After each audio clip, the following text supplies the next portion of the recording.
So guys, இதை பற்றி பேசுறதுக்கு எனக்கு பயமாக இருக்குது. வெயிட் பண்ணுங்கள், நான் வந்து சொல்கிறேன். 1 மினிட். வீட்டுக்கு வந்துட்டாச்சு. ஏன்னா எங்கள் மாடியில் என்ன ஆச்சுன்னு தெரில. இப்போலாம் அடிக்கடி கொலுசு சத்தம் கேட்குது. அது என்னமானா ஒரு மாதிரி கேட்குதா இல்லையான்னு தெரில. நல்லா லிசன் பண்ணுங்கள்.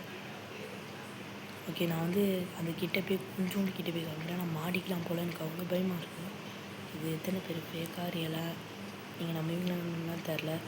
ஒரு நாள் என் ஃப்ரெண்டு வந்துட்டாங்கன்னா, என் ஃப்ரெண்டு சாய் தேவேஸ்வர் வந்துட்டாங்கன்னா, இதே ஃபோனில் டெய்லி நைட் இதே ஃபோனில் நான் போய் மேலே போய் வீடியோ எடுக்க போகிறேன். ஆனால் நைட் விஷனில் எடுக்க போகிறேன். எனக்கு அவ்வளோ பயமாக இருக்குது. நைட்டு தூங்கவும் இல்லை. கரெக்டாக டைம் இப்போ என்னென்னா டைம்னா இப்போ வந்து 9:30 9:16 தான். இப்போ என் ஃபோனில் 9:16 தான் காமிக்குது. ஓகே, நான் இப்போ மேலே போய் கொஞ்சோண்டு காமிக்கிறேன்.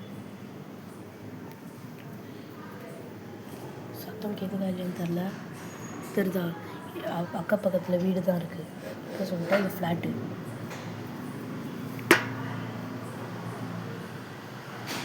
வெளி சத்தம் இப்போ கேட்கல.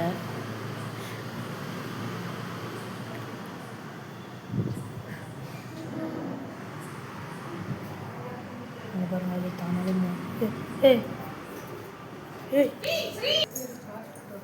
இது ஆட்டோமேட்டிக்காக க்ளோஸ் ஆக பார்த்துச்சு.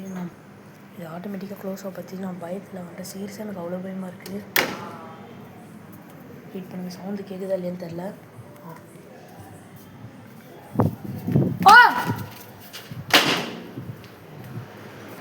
டோரை லாக் பண்ணிடுறேன்.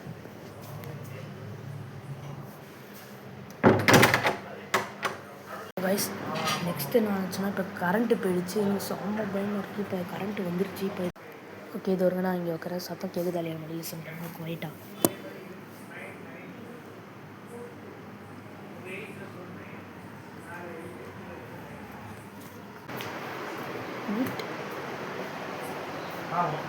எல்லாமே சொல்லி கொடுத்தேன். உங்களுக்கு சொல்லி கொடுத்தா போனேன். ஏன்னா சுத்தமாக வந்து ஸோ இது எனக்கு வந்து எதர்ச்சியாக கரண்ட்டு போச்சா ஏதாவது சுத்தமாக ஐடியா இல்லை. ஒரு நாள் கட்டாயம் நம்ம மாடியில் போய் அது என்னென்னு பார்க்க போகிறேன். இல்லைனா நைட் விஷன் வந்து எப்பயாச்சும் வாங்கி மாடியில் வச்சு வீடியோ எடுத்துடலாம். Okay, by. நான் எக்ஸாம் படிக்கணும்.